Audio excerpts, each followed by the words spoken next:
Hello everyone. कैसे हैं आप सब लोग? आई होप सब अच्छे होंगे, अच्छे से पढ़ाई करते होंगे।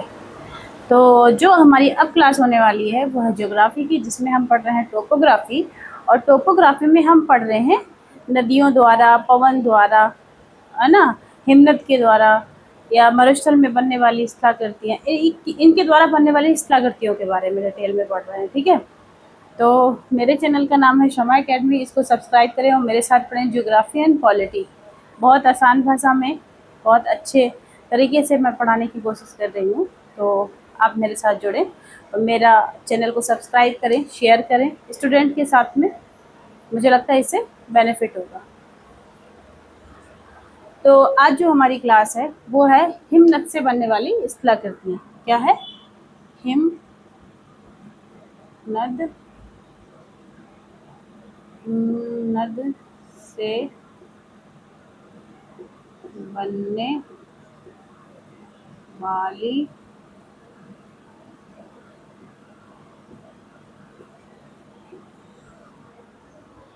हिमनद से कैसे कैसे स्थला, मतलब बर्फ, जो बर्फ होता है ना, बर्फ से बनने वाली स्थलाकृतियाँ बर्फ से कैसे बनती है। सिंपल बर्फ से तो कोई आकृति नहीं बन सकती, वो आके फिसल के चला जाएगा। वो खुद में इतना सौ मतलब फिसलन होती है उसमें, उससे क्या आकृति बनेगी। जैसे मान लो कि किसी पहाड़ से उसको जाना है फिसल के, तो वो पिघलेगा, फिसल के चला जाएगा, है ना। उससे उससे क्या ही हो पाएगा, बर्फ है, वो पानी की तरह पिघलेगा और चला जाएगा। लेकिन अगर बर्फ के साथ में कुछ लकड़ी के टुकड़े, कुछ और भी सामान जो भारी भरकम है, अगर वो बर्फ के साथ आते हैं और वो किसी दूसरे स्थल से टकराते हैं, तो उनसे जो स्थलाकृतियाँ निर्मित होती हैं उनके बारे में हम पढ़ लेते हैं। तो मेन कारण क्या है हिमनद से बनने वाली स्थलाकृतियों का? उसमें जो आने वाली लकड़ी, कंकड़, पत्थर जो हैं उसके साथ में जो आते हैं उनसे ही स्थलाकृतियाँ निर्मित होती हैं। ठीक है। अब जैसे हमने पिछली क्लासों में पढ़ा है कि जो वी आकार की घाटी है वो किससे बनती है? वो नदियों के द्वारा, पानी के द्वारा बनती है। नदियाँ जब किसी पहाड़ को काटती हैं तो वो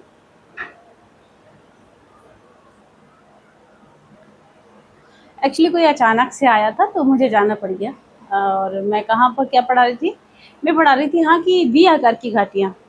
वी आकार की घाटी जो है वो नदी, नदी क्या है, नदी का जो पहाड़ से जब उतरती है तो एकदम यंग होती है और उसका जो पानी का अंदर जो उसका जोश होता है, ताकत होती है, वो बहुत ज़्यादा होती है। ठीक है। और वो क्या है, पानी क्या है, कोने कोने में घुस जाता है और कोने कोने में घुसने के बाद वो एकदम शार्प तरीके से वी आकार अंदर तक घुस जाता है। और जैसे मान लो ये कोई पहाड़ है और पहाड़ के अंदर तक, ये कोई पहाड़ है, वो अंदर तक काटता काटता काटता काटता यहाँ नीचे तक घुस जाएगा और वी आकार की घाटी बना देता है पानी। पर बर्फ के साथ ऐसा नहीं है। बर्फ कोने कोने में नहीं घुस पाता है, पहाड़ के कोने कोने में नहीं घुसा है। वो क्या करता है कि वो यू आकार की घाटी बनाता है। मतलब ऐसे फिसला, ऐसे गया, ऐसे काट के चढ़ गया, तो यू आकार की घाटी बनाता है। कैसी घाटी बनाता है? जैसे मान लो ये पहाड़ है, ये पहाड़ है, ठीक है। तो यहाँ बी आकार की नहीं, यहाँ आपको ये कोई पहाड़ है, ये कोई पहाड़ है ऐसे, तो ये जो घाटी बन रही है यहाँ पर ना, ये वी आकार की घाटी बन रही है यहाँ पर। यहाँ कोई बर्फ का एक, मान लो कोई बर्फ आ रहा है बह के, बर्फ के द्वारा जो घाटी बनती है वो कौन सी होती है? यू आकार की घाटी। आगे बात समझ में? बर्फ के द्वारा बनने वाली घाटी को यू आकार की घाटी कहते हैं। और एक चीज और पढ़ते हैं, अब पढ़ लेते हैं लटकती घाटी। मान लो ये कोई, ये कोई ग्लेशियर है। क्या है? ग्लेशियर है। ग्लेशियर के ऐसे करके ग्लेशियर छोटा सा यहाँ पर टुकड़ा टूट के गिर गया, है ना। यहाँ पर भी छोटा सा एक टुकड़ा टूट के बर्फ का गिर गया। ये छोटा ग्लेशियर है, छोटा पहाड़ का उसका ग्लेशियर का टुकड़ा है, क्या छोटा टुकड़ा है ये। तो ये वाला हिस्सा जो है, यहाँ पर क्या है, लोग बसने लगेंगे, लोग कुछ काम करने लगेंगे, इधर भी बर्फ, इधर भी बर्फ, और बीच में कुछ घाटी नुमा बन जाएगी। तो इसको कहेंगे हम लटकती घाटी। क्या कहेंगे? लटकती घाटी। आगे बात समझ में? तो बर्फ क्या बनाता है? जो पानी है वो हर प्रकार की आकृति बनाता है, वी आकार की, एस आकार की, सारे प्रकार की आकृति पानी बना लेता है। लेकिन बर्फ क्या बनाता है? यू आकार की घाटी बनाता है, और बर्फ से ही लटकती घाटियां बनती हैं। ठीक है, आगे बात समझ में। अब क्या होता है कि जो बर्फ है, मान लो दो बर्फ के पहाड़ खड़े हुए हैं और बीच में से बर्फ पिघली, ग्लेशियर पिघले, ग्लेशियर पिघलने के बाद नदी बना, पानी पानी बना, पानी वो नदी के जरिए उन बर्फीले ग्लेशियर के बीच से निकल के जा रहा है ना।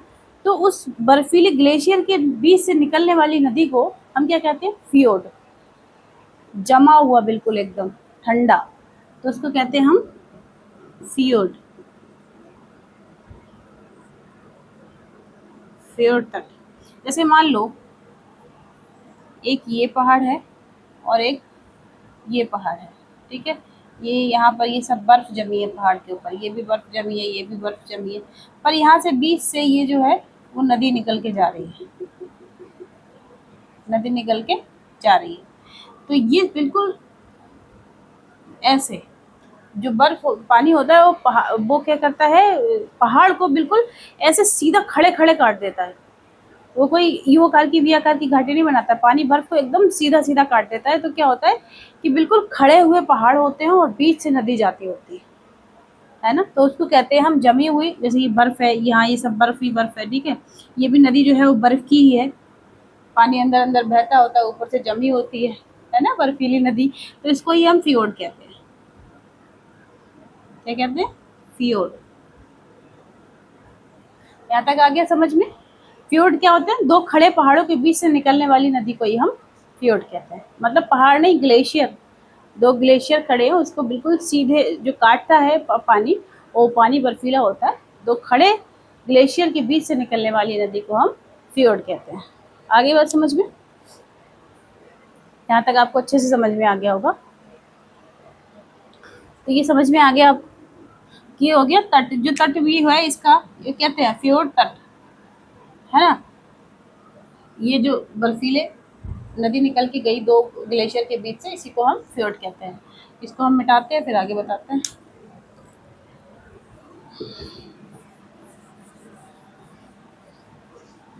तो ग्लेशियर के द्वारा बनने वाली आकृतियों को हमने क्या क्या पढ़ लिया? अभी हमने पढ़ लिया यू आकार की घाटी,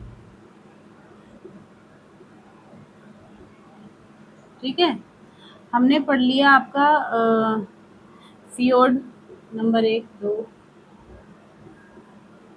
फियोर्ड। तीसरा हमने लटकती घाटी।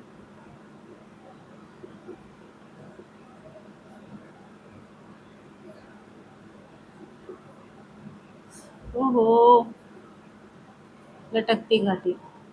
ये हमने 3 चीजें पढ़ ली। अब हम क्या पढ़ लेते हैं? अब हम पढ़ते हैं कि जो सींग होता है, पता है कि पहाड़ों के सींग होते हैं, वो कैसे होते हैं? जैसे हम क्या कहते हैं? हॉर्न, इंग्लिश में हॉर्न। जैसे आप पढ़ लें हॉर्न क्या होता है। मान लो ये कोई पहाड़ जा रहे हैं, ऐसे ऐसे ऐसे ऐसे ऐसे पहाड़ जा रहे हैं, ठीक है ना। पहाड़ की सबसे ऊंची चोटी, ये मान लो ये सबसे ऊंची चोटी है पहाड़ की, और यहाँ यहाँ ये बर्फ जमा हुआ है। क्योंकि वहाँ पर क्या होता है, जितने ही ऊपर जाओगे तापमान क्या होता है? ठंडा होता जाता है। तो पहाड़ की सबसे ऊंची चोटी पे क्या है? बर्फ जमा हुआ है, और वो बर्फ झड़ झड़ के नीचे गिर जाता है और एक सींग नुमा आकृति ले लेता है, सींग नुमा आकृति हो जाती है। तो उसी को हम कहते हैं हॉर्न या सींग, ठीक है। इसे हिमनद का सींग, श्रृंग, सींग या हॉर्न, इसका हिमनद यानी कि ग्लेशियर का सींग, तो इसको कहते हैं हॉर्न।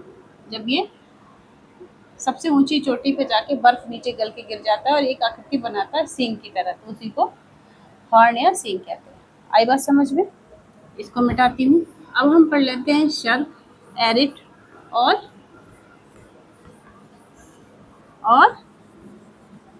हम पढ़ते हैं, एक होता है शर्क। वो मैं बड़ा परेशान हो गई, अभी बाहर जाऊंगी तब ये लेके आऊंगी। शर्क,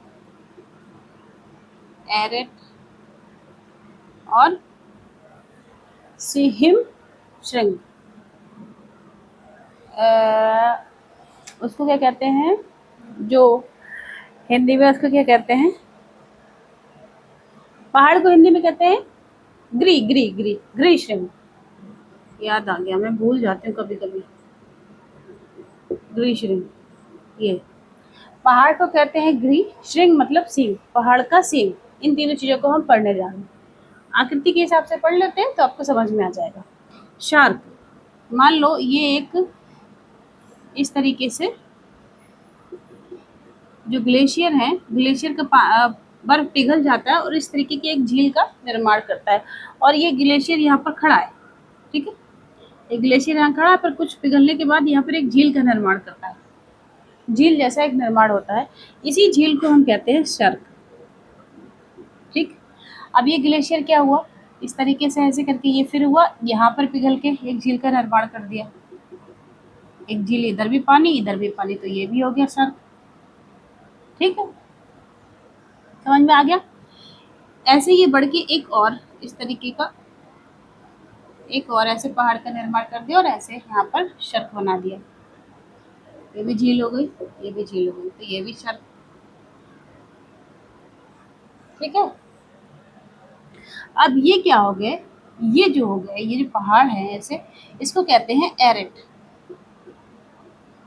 भूगोल की भाषा में इसको कहते हैं एरेट।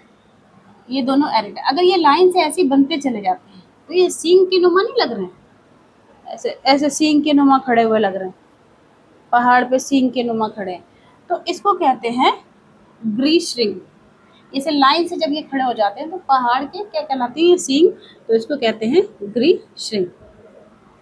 देखो जब ये झील जैसे बर्फ पिघल के झील जैसा बन जाता है तो वो शार्क होता है, और ये ऐसे ग्लेशियर खड़े होते हैं तो खड़े हुए ग्लेशियर को एरेट कहते हैं। और फिर लगातार ऐसे ही शार्क और एरेट, शार्क एरेट बनते चले जाते हैं, सींग के नुमा आकृति, स्थलाकृति बनाते जाते हैं, तो इसको हम कहते हैं ग्रीस श्रिंग। समझ में आ गया। अब जैसे मान लो ये यहाँ से यहाँ चला गया ऐसे इस तरीके से, तो ये ग्रीस श्रिंग बनते जाते हैं, सींग के नुमा आकृति, तो इसको कहते हैं हम ग्रीस श्रिंग। ये हमारा कंप्लीट हो गया। ग्रीशिंग हमने पढ़ लिया कि हिमनद पे किस किस तरीके की स्थलाकृतियां बनती हैं, समझ में आ गया। अब जैसे अब एक चीज़ और है, कई चीज़ें नाम भी बस याद रखने हैं, और पिक्चराइजेशन जब मैं आपको करा दूंगी ना तो आपको बहुत अच्छे से ये समझ में आ जाएगा, हाँ ये ऐसा दिखता है, ये ऐसा दिखता है। ग्रीशिंग हो गया, शार्क हो गया, और आपका एरेट हो गया। ओके, अब जो हम पढ़ते हैं वो पढ़ते हैं नूनाटन।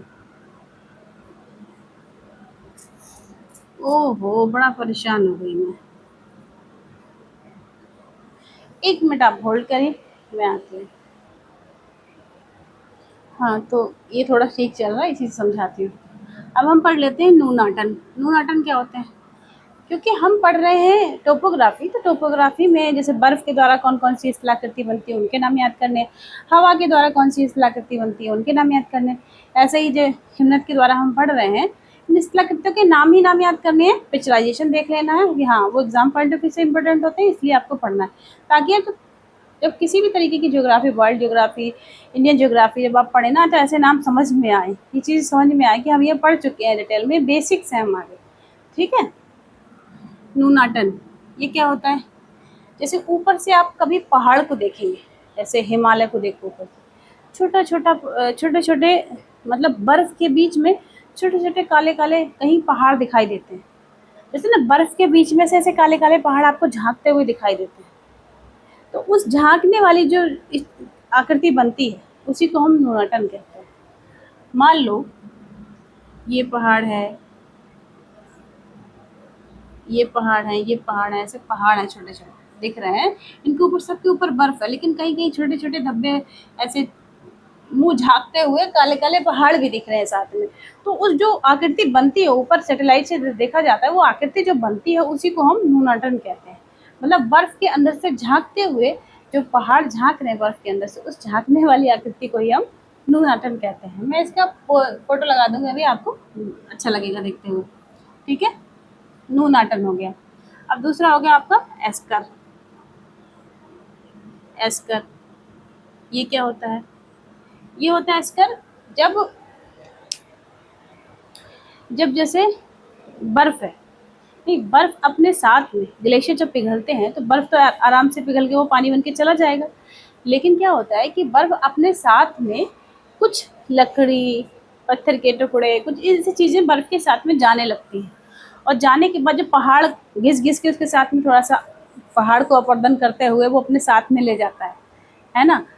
उसके साथ साथ कुछ पहाड़ भी टूट जाता है, और टूटने के साथ साथ बर्फ के साथ साथ नीचे वाली स्थिति में जाके जो आकृति का निर्माण करता है, नीचे फैल जाना, फैलने के बाद वो जिस आकृति का निर्माण करता है उसे हम कहते हैं एस्कर। क्योंकि अपने अपने साथ जो भी चीज़ ला रहा है वो वहाँ जाके निक्षेपित कर देता है, डिपॉजिट कर देता है। उस डिपॉजिट करने के बाद जो आकृति बनती है उसी को हम कहते हैं एस्कर। ठीक है, मतलब मैदानी क्षेत्र में जाके फैल जाना, अलग अलग छोटे छोटे क्षेत्र जाना, और जो इसके साथ में था जैसे कंकर, बजरी, पत्थर, लकड़ी, वो जो आकृति फैल जाती है साथ में लाए हुए मलबे के द्वारा, उसी को हम कहते हैं एस्कर। आगे बात समझ में?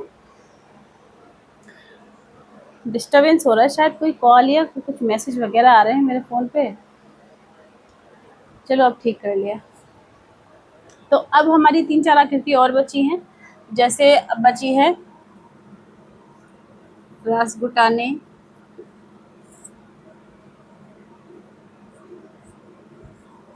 मोरेन और ड्रमलिन।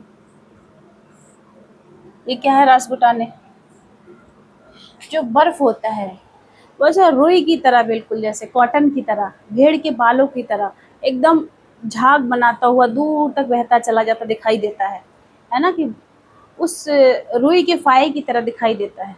जैसे कभी कभी बादल भी ना रुई के फाये की तरह दिखाई देते हैं, वैसे ही बर्फ जमीन में जब पिघलता हुआ जाता है वो रुई के फाये की तरह है, भेड़ के बालों की तरह दिखाई देता है।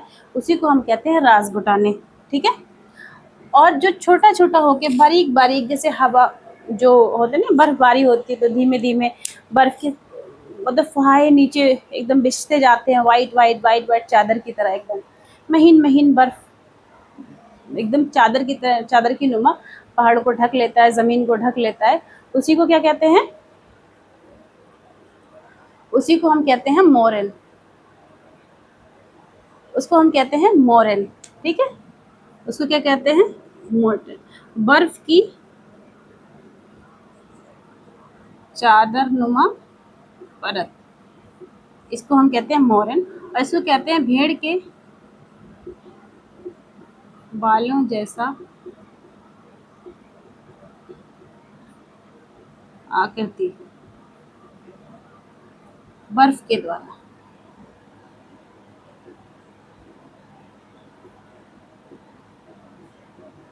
बनती है। ठीक है।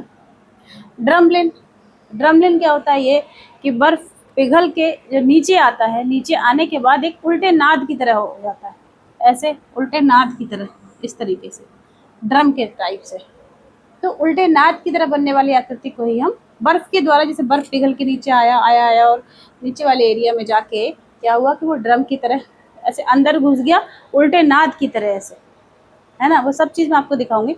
उल्टे नाद की तरह से घुस गया, तो उसी को कहते हैं ड्रमलिन। क्या कहते हैं? उल्टे नाद की तरह, नाद की तरह आकृति को ड्रमलिन कहते हैं। ये भी बर्फ के द्वारा बनने वाली आकृति है, इसका नाम है ड्रमलिन। ठीक। और हमने जितनी भी आकृति पढ़ी, जैसे हमने अभी जो रेगिस्तान में बनने वाली आकृतियां नहीं पढ़ रहे थे कि पहाड़ इस तरीके से कटता है तो कैसा हो जाता है, उन आकृतियों के नाम ही तो पढ़ रहे थे ना हम, कि बरखान होता है, आधे चांद की तरह उसकी आकृति बन जाती है तो बरखान हो जाता है, फिर बरखान से कैसे स्तंभ बनता है ना। तो ऐसे ही हम बर्फ से हिम्मत से बनने वाली आकृतियों के बारे में पढ़ ले, जिसमें हमने सब कुछ पढ़ लिया। हमने शर्क पढ़ लिए, हमने वो शर्क के साथ हमने क्या पढ़ा था? एरिड पढ़ लिया। एरिड जब लाइन से जमा हो जाते हैं तो हम उसे कहते हैं ग्रीशरिंग। तो एरिड लाइन से कट जाता है तो हम उसे कहते हैं ग्रीशरिंग। यू आकार की घाटी पढ़ लिया हमने, ठीक है। लटकती हुई घाटी किसके द्वारा बनती है, तो मैं अब एक छोटा सा ओवरव्यू देती हूँ। जैसे न्यूनाटन हो गया, एस्कर हो गया, रासपुटाने, मोरेन, ड्रमलेन, यू आकार की घाटी, इनके नाम याद रखने हैं आपको और देख लेना ये कैसा कैसा दिखता है, ठीक है। और ये याद रखना है कि ये बर्फ के द्वारा बनता है, ग्लेशियर पिघलने पे बनते हैं। यू आकार की घाटी हो गई, लटकती घाटी हो गई, घाटी, ठीक है, लटकती घाटी हो गई आपकी। और यही, बस इतना ही है, लटकती घाटी हो गई। और आपका हॉर्न हो गया, हॉर्न। तो ये सारी आकृतियां किसके द्वारा बनती है, ग्लेशियर के द्वारा। हिमनद के द्वारा बनने वाली आकृतियों को आपने पढ़ लिया। हिमनद हिंदी में, उसको इंग्लिश में कहते हैं ग्लेशियर, ठीक है। तो ये सारी आकृति आपको याद रखनी है। और यहाँ हमारा हिमनद के द्वारा बनने वाली आकृतियों का जो प्रोसेस है वो समाप्त होता है। मतलब आकृति जो है हिमनद के द्वारा इतनी ही आकृति, और आप उसका नाम याद रखेंगे और आप कुछ आकृतियों को देख लेंगे और आपको पता होगा कि ये कैसे कैसे बनती है, तो जाहिर है कि आप एग्जाम पॉइंट ऑफ व्यू से तैयार हैं, अच्छे से तैयार रहेंगे। और आपके माइंड में रहेगा, अरे वाह, ये जब ऐसे नीचे आता है बर्फ पिघल के और रुई की तरह दिखाई देता है तो उसको रासबुटाने कहते हैं। जब नीचे आ जाता है उल्टे नाद की तरह हो जाता है तो उसको क्या कहते हैं, उसको ड्रमलिन कहते हैं, ड्रम की तरह ऊपर से दिखाई देने लगता है। तो इस तरीके की सारी चीज़ें कुछ ना कुछ सोच के। मोरेन, मोरेन मतलब बर्फ फहारे की तरह गिरती है जब, और ज़मीन पे एकदम फहारे की तरह बिछ जाती है मैदानों में, तो उसको हम, या फिर पहाड़ों पे, तो उसको हम क्या कहते हैं, मोरेन। यू आकार की घाटी बर्फ बनाता है, क्योंकि बर्फ क्या होता है, एकदम कटाई अंदर तक नहीं कर पाता है, पानी की जैसे पानी अंदर घुस घुस के भी काट देता है पहाड़ों को, लेकिन वो नहीं काट पाता है। तो वहाँ पर क्या होता है, यू आकार की घाटी बनती है। और फिर फ्योर्ड हमने पढ़ा कि जब दो पहाड़, ग्लेशियर के बीच से कोई नदी निकल के जाती है, बर्फीली एरिया से, बर्फीली नदी, तो उसी को हम फ्योर्ड कहते हैं। आगे बात समझ में। तो ये हो गई हमारी आज हिमनद से बनने वाली स्थलाकृतियों के बारे में चर्चा। अब हम नेक्स्ट जो चैप्टर पढ़ेंगे उसे हम पढ़ेंगे वायुमंडल। शुरू करें क्या, वायुमंडल ही शुरू करते हैं, देखते हैं कि नेक्स्ट क्लास में कौन सा चैप्टर लेके आते हैं, ठीक। और मेरे चैनल का नाम है शमा अकेडमी, इसको ज़रूर सब्सक्राइब करें और मेरे साथ जुड़ें, मेरे साथ पढ़ें polity and geography. Thank you so much देखने के लिए और मेरा साथ देने के लिए। Thank you so much.